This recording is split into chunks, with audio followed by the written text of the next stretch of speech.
নবী করিম সাল্লাল্লাহু আলাইহি ওয়াসাল্লাম সাহাবায়ে কেরামকে এই মাসের আগমনের সুসংবাদ দিতেন।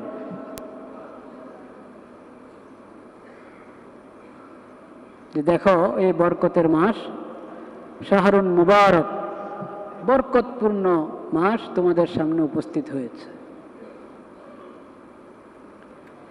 এই মাসে দিনের রোজা রাখা আল্লাহ ফরজ করেছেন। ফরদাল্লাহু সিয়ামাহু, এই মাসের রোজা সিয়াম আল্লাহ ফরজ করেছেন। ওয়াসান্না লাকুম কিয়ামাহু, এবং রাতে দাঁড়িয়ে আল্লাহর দরবারে দাঁড়িয়ে নামাজ আদায় করা, এটা সুন্নত করেছেন আল্লাহ তাআলা। দিনের রোজা হলো ফরজ, আর রাতের তারাবিহ সুন্নত।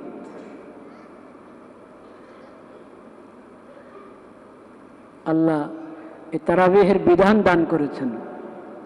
তাহাজ্জুদের নামাজ তো অনেক আগ থেকে। তাহাজ্জুদ শুধু রমজানের আমল না, তাহাজ্জুদ হলো 12 মাসের আমল। রমজানও আছে, বাকি 11 মাসও আছে। তারাবিটা হলো রমজানের বিশেষ আমল, যেটা বাকি 11 মাস নাই।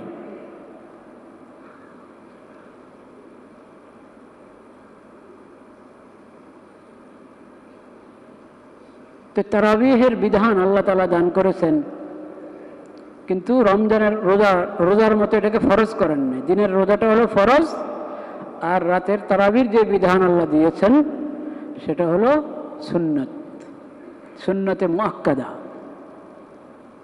তাকিদপূর্ণ সুন্নত।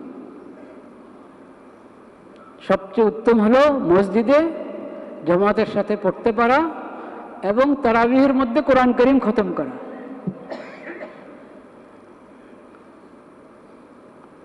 না কমপক্ষে ঘরে কয়েকজনের জামাত করলাম, সেখানে কোরআন খতম করলাম। অতিরিক্ত খতম আমি আউয়াবিনে করতে পারি, তাহাজ্জুদে করতে পারি। তারাবি মসজিদে জামাতের সাথে পড়লে সেখানে একাধিক খতম সেখানেও করা যায়, কিন্তু যেহেতু অনেক মুসল্লি থাকে তাদের কষ্ট হতে পারে, সেজন্য নবী করিম সাল্লাল্লাহু আলাইহি ওয়াসাল্লাম ইমামদের জন্য একটা নীতি করে দিয়েছেন। একা নামাজ পড়ো, যত ইচ্ছা লম্বা করো। মুসল্লিদেরকে নিয়ে নামাজ পড়বা, তাহলে সংক্ষেপ করো, সংক্ষেপ। এই সংক্ষেপ মানে আবার একবারই সব নামাজ মাগরিবের নামাজের মতো এত সংখ্যক হবে তা না কিন্তু। আচ্ছা, আরেকটা কথা মনে রাখি, মাগরিবের যে সূরা, অনেকে মনে করে মাগরিবের নামাজের মধ্যে ছোট্ট সূরা পড়াই সুন্নত। একটু বড় সূরা এশার নামাজে যেমন পড়া হয়, আরো বড় সূরা যেমন ফজরে জোহরে পড়া হয়, এত বড় সূরা মাগরিবে পড়লে এটা সুন্নত হবে না, সুন্নত পরিপন্থী হবে। এটা ভুল ধারণা। এটা কি ভুল ধারণা? মানে মাগরিবে বড় পড়া না পড়লেও আপনি ছোট সূরা পড়লেও সুন্নত আদায় হয়ে যাবে। কিন্তু যদি এশাতে যেমন সূরা পড়া হয়, এমনকি জোহরে যেমন বড় সূরা পড়া হয়, সেটাও যদি মাগরিবে পড়া হয়, তাহলে আপত্তি নাই, আপত্তি নাই। তবে সাধারণ নিয়ম হলো মাগরিবের নামাজের অন্য সময়টাও সংক্ষিপ্ত, মানুষের তাড়াও থাকে, সেজন্য সংক্ষিপ্ত সূরা পড়লেও সুন্নত আদায় হয়ে যায় মাগরিবের নামাজের মধ্যে।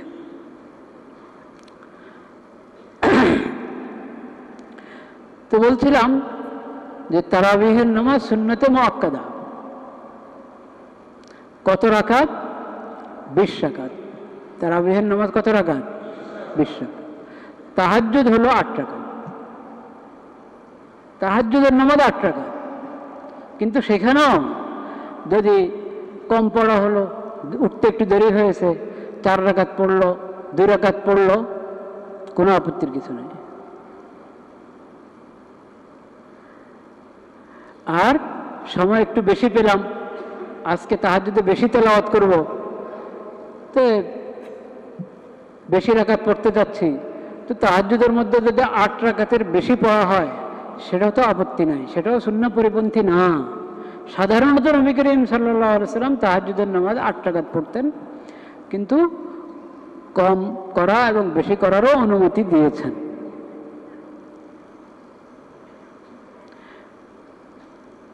তারাবিহের নামাজটা হলো 20 রাকাত।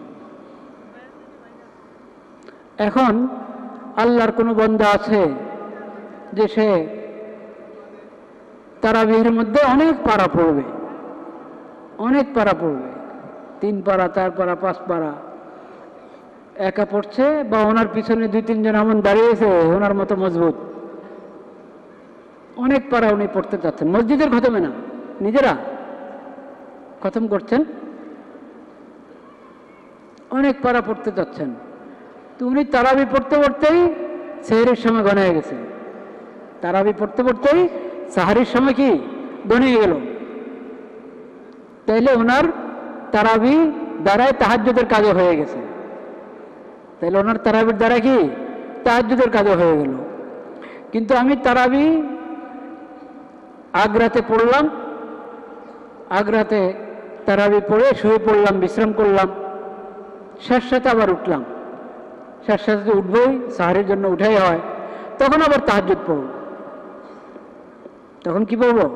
তাহাজ্জুদ পড়বো। এবার 4 রাকাত পারে, 6 রাকাত পারে, 8 রাকাত পারে, যতটুকু পারে তাহাজ্জুদ পড়ব। তো আল্লাহ রাব্বুল আলামিন আমাদেরকে রমাদানুল মুবারকের এই 2টি হক যথাযথ আদায় করার তৌফিক নসিব করেন। রমাদানের অনেক হক, সবচেয়ে বড় হক হলো দিনের রোজা, ফরজ, প্রত্যেকের উপর ফরজ, প্রাপ্তবয়স্ক ছেলে মেয়ে, পুরুষ মহিলা সবার উপরে ফরজ। শুধু অসুস্থ, এমন অসুস্থ যে রোজা রাখলে অসুস্থতা বেড়ে যাবে এবং তার জন্য কষ্টসাধ্য হয়ে যাবে, এমন অসুস্থতার ক্ষেত্রে আল্লাহ তাআলা ছাড় দিয়েছেন। যে আয়াত আমি পড়লাম সূরাতুল বাকারার, শাহরু রমাদান আল্লাযী উনজিলা ফীহিল কুরআন হুদাল লিন-নাসি ওয়া বায়িনাতিম মিনাল হুদা ওয়াল ফুরকান ফামান শাহিদা মিনকুমুশ শাহরা ফালিয়াসুম। রমজান মাস পেয়েছো, তাহলে রোজা রাখো। কারণ অনেক কারণ, সবচেয়ে বড় কথা আল্লাহ ফরজ করেছেন, বাস কথা শেষ। আল্লাহ ফরজ করেছেন। কেন ফরজ করলেন? এটার অনেক তাৎপর্য, অনেক হিকমত। আল্লাহর এক এক বিধানে অনেক তাৎপর্য আছে। একটা তাৎপর্যের কথা কিন্তু আল্লাহ এখানে বলে দিয়েছেন, যে রমজান মাস সেই মাস যে মাসে কোরআন অবতীর্ণ হয়েছে, কোরআন অবতীর্ণ হয়েছে। রমজানে শুরু কোরআন অবতীর্ণ হওয়া। হুদাল লিন্নাস, মানুষের হেদায়েতের জন্য, ওয়া বায়িনাতিম মিনাল হুদা ওয়াল ফুরকান, এই কোরআনের মধ্যে হেদায়েতের যাবতীয় নিদর্শন আল্লাহ তাআলা দিয়ে দিয়েছেন, এবং হক বাতিলের পার্থক্য করার জন্য, কল্যাণ অকল্যাণের পার্থক্য করার জন্য, হেদায়েত এবং গুমরাহির পার্থক্য করার জন্য, কুফর এবং ঈমানের পার্থক্য করার জন্য, শিরিক এবং তাওহীদের মাঝে পার্থক্য করার জন্য, যেখানে যেখানে পার্থক্য করার প্রয়োজন হবে, যে কোন রাস্তা আমি অবলম্বন করব, কোনটা ঠিক কোনটা ভুল, কোনটাতে কল্যাণ আছে কোনটা অকল্যাণ, কোনটা হেদায়েত কোনটা গুমরাহি, পার্থক্য করার জন্য মানদণ্ড আল্লাহ দিয়ে দিয়েছেন এই কোরআনের মধ্যে।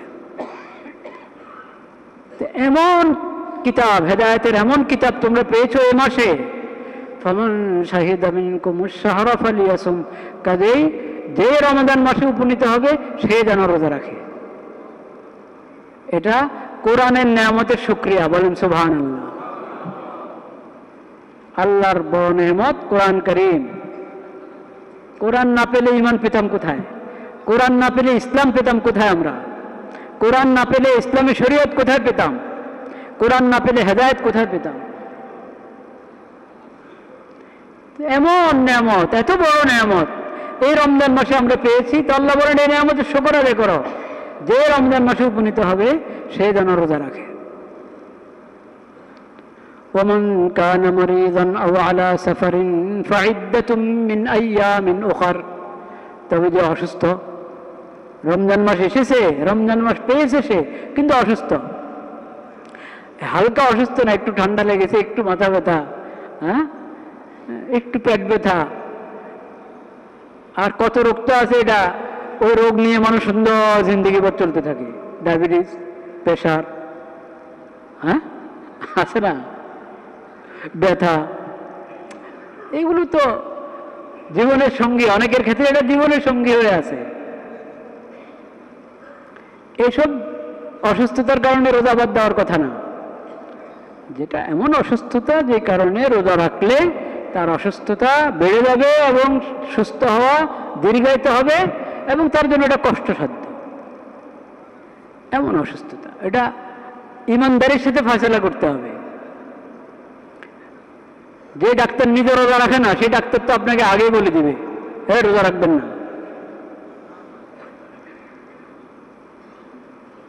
নিজে ইমানদারির সাথে ফয়সালা করেন, ডাক্তারের পরামর্শ নেন, তবে নিজে রোজা রাখে এমন ডাক্তার, নমাজি এবং রোজা রাখে এমন ডাক্তারের পরামর্শ নেন, আপত্তি নেই। তো আল্লাহ রাব্বুল আলামিন ছাড় দিলেন, যদি অসুস্থ হও বা সফরে আসো, সফর এই জমানা তো সফর সহজ, তাও সফর এর ব্যাপারে আল্লাহ তাআলা ছাড় দিয়ে দিয়েছেন। যে সময় কোরআন অবতীর্ণ হয়েছে তখনের সফর কঠিন ছিল এই জমানার তুলনায়, কিন্তু এই জমানাও সফরের হালাত আর যখন আমি নিজের জায়গায় অবস্থান করছি দুটা পার্থক্য আছে, আছে কি নাই? এখনো আছে, না থাকুক, যদি পার্থক্য নাও থাকে বিধান আল্লাহ তাআলা দিয়ে দিয়েছেন সফরে আসো, সফররত অবস্থায় ছাড়, যে রোজা এখন না রেখে পরে কাজা করবা। অসুস্থতার হালাতে ছাড়, অসুস্থতার হালাতে রাখলা না, পরে কাজা করবা। ফাইদ্দাতুম মিন আইয়ামিন উখার, যে কয়দিনের রাখা হলো না এই কয়দিন পরে কাজা করে নিবা, প্রথম সুযোগে কাজা করা উচিত।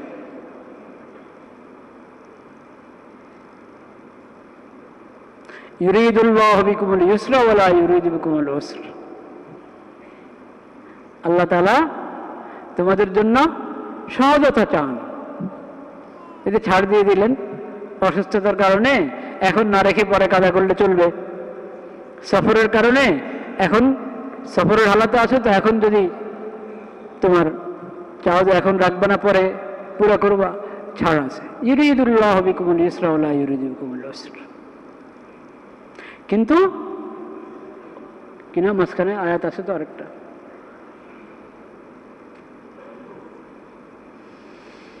লা ইলাহা ইল্লাল্লাহ,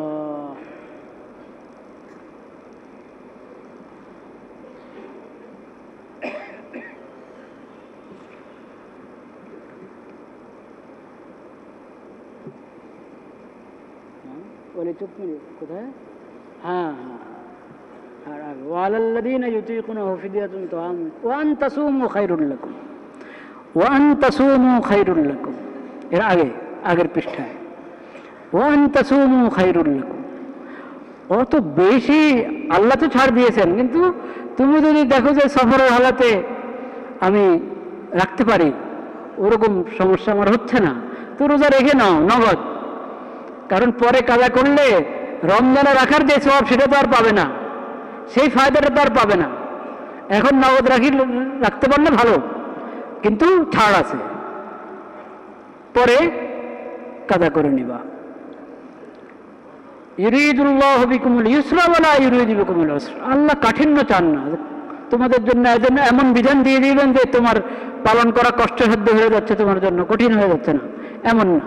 আল্লাহ তাআলা চান যে এমন বিধান দিবেন তোমাদের জন্য যেটা পালন করা তোমাদের জন্য সহজ হয়। ওয়ালিতুকমিলুল ইদ্দাতা, এবং যাতে তোমরা, আল্লাহ তাআলা শুধু 1 মাসের রোজা ফরজ করেছেন, 2 মাস 3 মাসের রোজা ফরজ করলে সংখ্যা পুরা করা কঠিন হচ্ছে না আমাদের জন্য। ওয়ালিতুকমিলুল ইদ্দা, যাতে তোমরা পুরো করে ফেলতে পারো। 1 মাসের রোজা ফরজ করে দেওয়া হয়েছে 29 বা 30, এটা যেন পুরো করতে পারো তোমরা। ওয়ালিতুকাব্বিরুল্লাহ আলা মা হাদাকুম, আল্লাহর মাহাত্ম্য বর্ণনা করো, আল্লাহর বড়ত্ব বর্ণনা করো, আল্লাহর হামদ এবং শুকর আদায় করো যে আল্লাহ তাআলা তোমাদেরকে এই ফরজ ইবাদত সিয়ামের মতো এত উপকারী, যেটা ইমানকে উন্নত করে দেয়, আখলাক এবং চিন্তা চেতনাকে উন্নত করে দেয়, এমনকি স্বাস্থ্যেরও ফায়দা আছে এটার মধ্যে।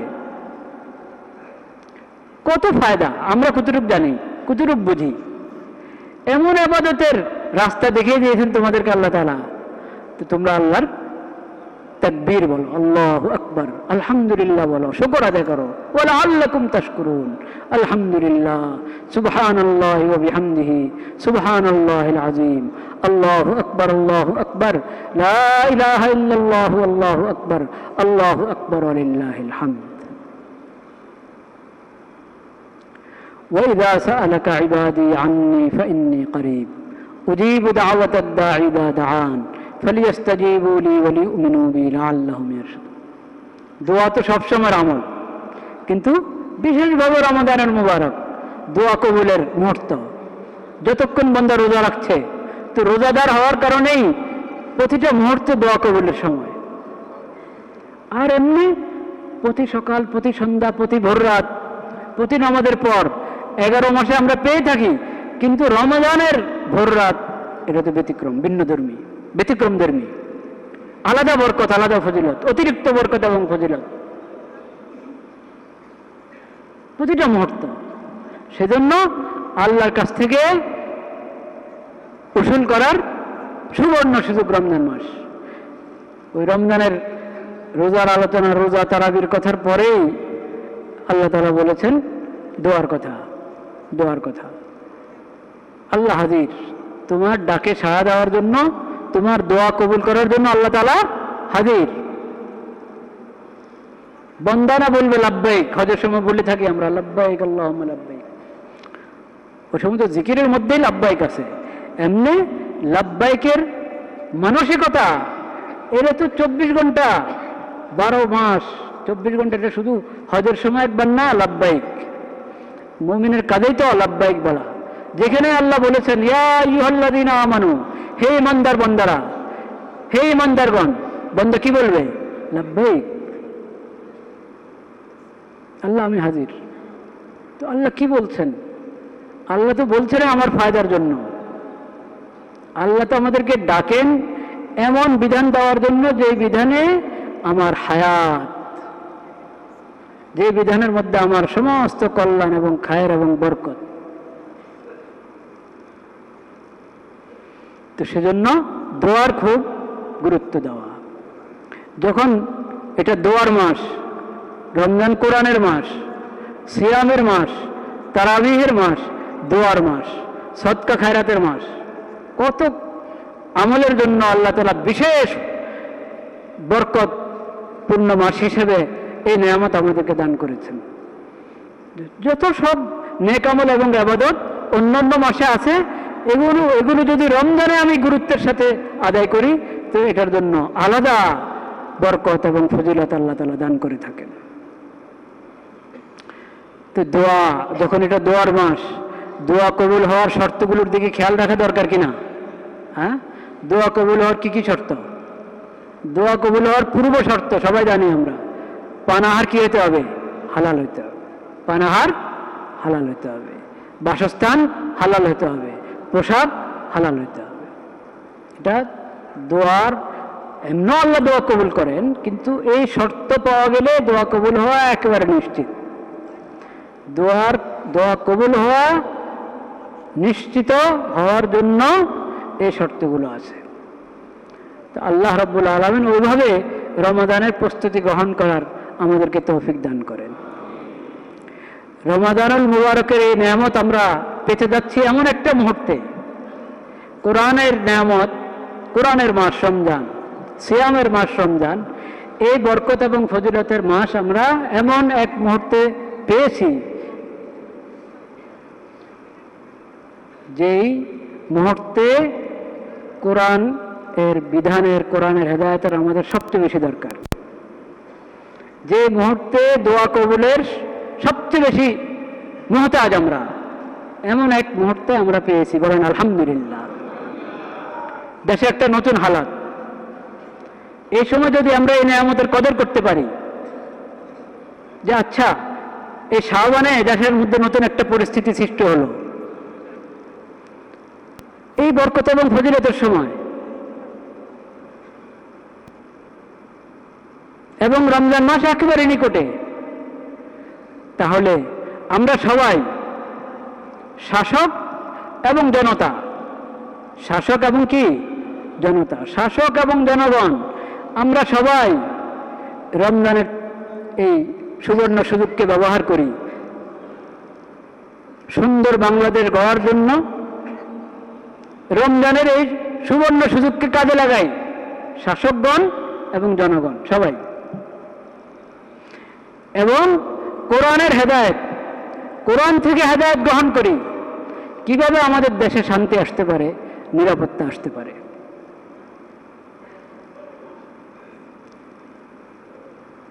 কোরআন থেকে হেদায়েত গ্রহণ করি। একটা হেদায়েতের কথা কত ডিমা আলোচনা হয়েছে, যে নামাজ, ভোটের আগেও নামাজ, ভোটের সময়ও নামাজ, ভোটের পরেও কি নামাজ। কাদের জন্য? শুধু জনগণের জন্য? শাসকদের জন্য, জনগণের জন্য, সবার জন্য নামাজ, সবার জন্য নামাজ, সবার জন্য সালাত, সবার জন্য সালাত। আমি শুধু দুইটা কথা বলবো। সিরাতের একটা শিক্ষা, সিরাতের শিক্ষা যেটা হবে সেটা অবশ্যই কোরআনের শিক্ষা। নবী করিম সাল্লাল্লাহু আলাইহি ওয়াসাল্লামের সিরাত থেকে যারা শিক্ষা গ্রহণ করতে চায় না, নবী সাল্লাল্লাহু আলাইহি ওয়াসাল্লাম হাদিসকে অস্বীকার করে, এমন লোক এই দেশে আছে। কিন্তু এরা কি আপনারা মনে করেন এরা কোরআন বিশ্বাস করে? কখন? হাদিস অস্বীকার করে, নবীজির সিরাত অস্বীকার করে, মানিয়ে কোরআন অস্বীকার করে। কি করে? কোরআন অস্বীকার করে।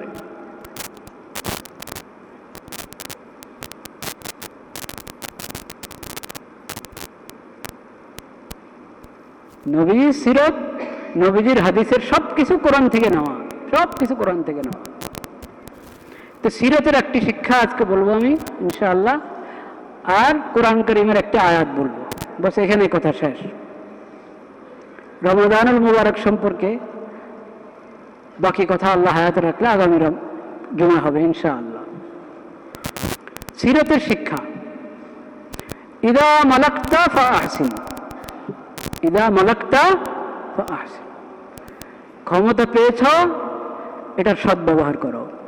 সিরাতের শিক্ষা এক কথা, ইদা মালাকতা ফাআহসিন, ক্ষমতা পেয়েছ সদ্ব্যবহার করো, সুন্দর ব্যবহার করো, ক্ষমতাকে ভালো মতে ব্যবহার করো, ক্ষমতার সদ্ব্যবহার করো, ক্ষমতার অন্যায় ব্যবহার করবা না।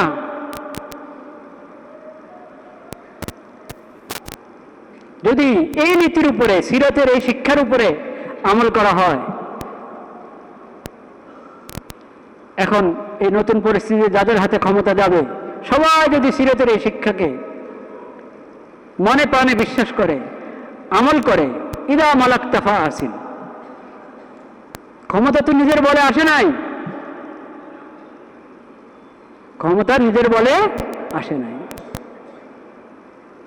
কুলিল্লাহুম্মা মালিকাল মুলক তুতিল মুলকা মান তাশা ওয়া তানজিউল মুলকা মিম্মান তাশা। হে আল্লাহ, আপনি তো সকল রাজত্বের মালিক,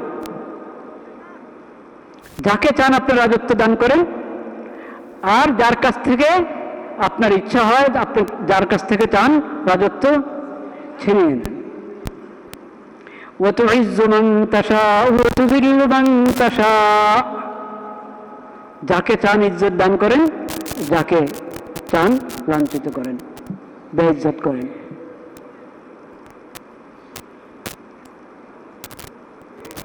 বিয়াদিকাল খাইর, সকল কল্যাণ আপনার হাতে। ইন্নাকা আলা কুল্লি শাইইন কাদির, আপনি সব কিছুর শক্তি রাখেন, সব কিছুর উপর আপনার ক্ষমতা, আপনার কুদরত। তো এটা আল্লাহর দান। ক্ষমতা পাওয়া কার দান? আল্লাহর দান।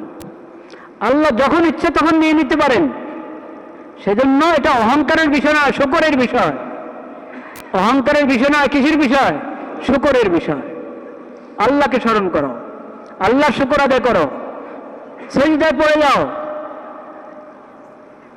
এটা শুকরের বিষয়। আর মনে রাখতে হবে, ক্ষমতা কিন্তু দুই রকম হয়, এটা খেয়াল করেন আল্লাহর কালামের দিকে। আল্লাহ বলেছেন তুইজ্জু মান তাশা ওয়া তুযিল্লু মান তুতিল মুলকা মান তাশা ওয়া তানজিউল মুলকা মিম্মান তাশা, এটা আলাদা। রাজত্ব দান করেন বা ছিনিয়ে নেন। আর ইজ্জতের সম্মানের কথা আলাদা বলেছেন। তুইজ্জু মান তাশা, যাকে চান ইজ্জত দেন, যাকে চান বেইজ্জত করেন। এর মানে কি বুঝেন? ক্ষমতা দিলেই ইজ্জত দিবে এমন কথা না। ক্ষমতা আল্লাহর আলাদা নেয়ামত, ইজ্জত আল্লাহ তাআলার আলাদা নেয়ামত। যে ক্ষমতাকে সদ্ব্যবহার করবে আল্লাহ তাকে ইজ্জতের নেয়ামত দান করবেন। আর যে ক্ষমতাকে সদ্ব্যবহার করবে না, সেই ক্ষমতা পেয়ে গেছে ঠিক, এই আল্লাহর এই নেয়ামতের যথাযথ কদর যেহেতু করে নাই, যথাযথ মূল্যায়ন করে নাই, এই জন্য ইজ্জতের নেয়ামত সে পাবে না। তাই নতুন করে যারা ক্ষমতা পেতে যাচ্ছেন, আশা করা যায় পাবেন, যে পাক, যে দলে পাক, তাদের দায়িত্ব হলো এই ক্ষমতার সদ্ব্যবহার করা, এই ক্ষমতার কদর করা, আল্লাহর শুকর আদায় করা, এটাকে জুলুমের কাজে ব্যয় না করা, ইনসাফ প্রতিষ্ঠার কাজে ব্যয় করা। তাহলে ইনশাআল্লাহ এই ক্ষমতা ইজ্জতের কারণ হবে। কিসের কারণ হবে? ইজ্জতের কারণ হবে। ক্ষমতা সবসময় ইজ্জতের কারণ হয় না। ইয়াজিদের হাতে ক্ষমতা ছিল, কিন্তু ইজ্জত কে পেয়েছেন? হোসেন রাদিয়াল্লাহু তাআলা আনহু। ইজ্জত কে পেয়েছেন? হোসেন রাদিয়াল্লাহু তাআলা ইজ্জত পেয়েছেন, অথচ ওনাকে শহীদ করা হয়েছে। আমরা চাই আমাদের শাসক এমন শাসক হোক যার হাতে ক্ষমতাও আছে এবং যার হাতে ইজ্জতও আছে। সেটার জন্য শর্ত, বহুত বড় শর্ত। দেখেন কোরআন কারীমের সূরা সাদ, সূরা সাদ 38 নম্বর সূরা, 38 নম্বর সূরার 38 নম্বর সূরার 26 নম্বর আয়াত। কত নম্বর আয়াত? 38 নম্বর সূরার 26 নম্বর আয়াত। ইয়া দাউদ ইন্না জাআলনাকা খলিফাতান ফিল আরদি ফাহকুম বাইনান নাসি বিল হক ওয়া লা তাত্তাবি'ল হাওয়া ফায়ুযিল্লাকা আন সাবিলিল্লাহ ইন্নাল্লাযীনা ইয়াযিল্লুনা আন সাবিলিল্লাহ লাহুম আযাবুন শাদীদুম বিমা নাসু ইয়াওমাল হিসাব। দেখেন আল্লাহর নবী দাউদ আলাইহিস সালামকে আল্লাহ বলেন, ইন্না জাআলনাকা খলিফাতান ফিল আরদ, হে দাউদ, তোমাকে আমি জমিনে প্রতিনিধি বানিয়েছি। জমিনে কি বানিয়েছি? সকল শাসক কিন্তু প্রতিনিধি, সকল শাসক আল্লাহর প্রতিনিধি। সব শাসককে এটা বুঝতে হবে যে আমি আল্লাহর প্রতিনিধি। ফাহকুম বাইনান নাসি বিল হক, মানুষের মাঝে ন্যায় ইনসাফের সাথে, হকের সাথে, হকের ভিত্তিতে ফয়সালা করো। হক যেটা ন্যায়, যেটা ইনসাফ, যেটা হক, ওইভাবে তুমি ফয়সালা করবে। ওয়ালা তাত্তাবিল হাওয়া, নিজের খেয়াল খুশির অনুসরণ করবে না। খেয়াল খুশির অনুসরণ করতে গেলে জুলুম করবে, গলত রাস্তা চলে যাবে। তো আল্লাহর নবী তো আল্লাহর হুকুম মতে চলেন, তারপর আল্লাহ নবীকে বলছেন যাতে সকল যুগের সকল শাসক এটা বুঝে নেয় যে আল্লাহ যখন তার নবীকে এই নির্দেশ দিয়েছেন, তাহলে তোমাদের সবার জন্য এই নির্দেশ কিনা? সবার জন্য এই নির্দেশ। তুমি ক্ষমতা পেয়েছো, ইনসাফ প্রতিষ্ঠা করো, হকের উপরে চলো, হকের উপরে চালাও। খেয়াল খুশির মতে না, নিজের মন মতে না, মন চাহি জিন্দেগি চলবে না। যদি শয়তানের তরিকায়, নফসের তরিকায় গলত রাস্তা চলে যায়, তো সেইটাকে হবে খুনাখুনি, জুলুম হবে, অত্যাচার হবে। ইনসাফ প্রতিষ্ঠা করতে হবে। যেই শাসক সেই আল্লাহর প্রতিনিধি, তার দায়িত্ব ইনসাফ প্রতিষ্ঠা করা।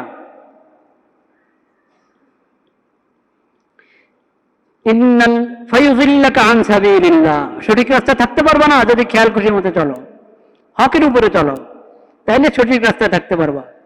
আর আল্লাহর রাস্তা থেকে যারা বিপথে চলে যাবে, গুমরা হয়ে যাবে, তাদের জন্য কঠিন শাস্তি, বিমা নাসু ইয়াউমাল হিসাব, কারণ তারা তো হিসাবের দিন ভুলে গিয়েছে। ওই যে বললাম, গত জন্য আমি বলেছিলাম যে আমরা কিভাবে দোয়া করব। আখিরাতে আল্লাহর সামনে দাঁড়িয়ে হিসাব দিতে হবে, এই চিন্তা যার নাই, সে তো গলত রাস্তায় চলবেই, সে তো জুলুম করতেই থাকবে। তো ক্ষমতা সৎ ব্যবহার করতে হলে আখিরাতের কথা স্মরণ রাখতে হবে, আল্লাহর সামনে দাঁড়িয়ে হিসাব দিতে হবে, এই কথা খেয়াল রাখতে হবে। আল্লাহ তাআলা সেই তৌফিক দান করেন। দেখেন যারা মজলুমের পক্ষে আল্লাহর কি থাকে? দয়া থাকে, নুসরত থাকে। নগদ হোক আর একদিন আগে হোক, একদিন পরে হোক, মজলুমের পক্ষে আল্লাহ আছেন। তবে আল্লাহর অনেক হিকমত, অনেক তাৎপর্য আল্লাহর কাজের। সেই হিসেবে কখনো নগদ সাহায্য করেন, কখনো একটু পরে সাহায্য করেন, কিন্তু মুসলিমের পক্ষে আল্লাহর সাহায্য অবশ্যই আছে। শর্ত কি? মুসলিম যদি নিজেই জালেম হয়ে যায়, মুসলিম যদি নিজেই জালেম হয়ে যায়, তাহলে আর থাকবে নুসরত? কাজে মনে রাখতে হবে, যারা মুসলিম তারা যেন কখনো জুলুম থেকে বেঁচে, জুলুম করা থেকে বেঁচে, এতদিন যে মজলুম ছিল সেটার সুফল পেতে থাকবে ইনশাআল্লাহ। এমন সুফল পাবে যে মানুষ তোমাদেরকে থেকে মানুষ তোমাদেরকে নামতে দেবে না। ওয়া আখিরু দাওয়ানা আলহামদুলিল্লাহ।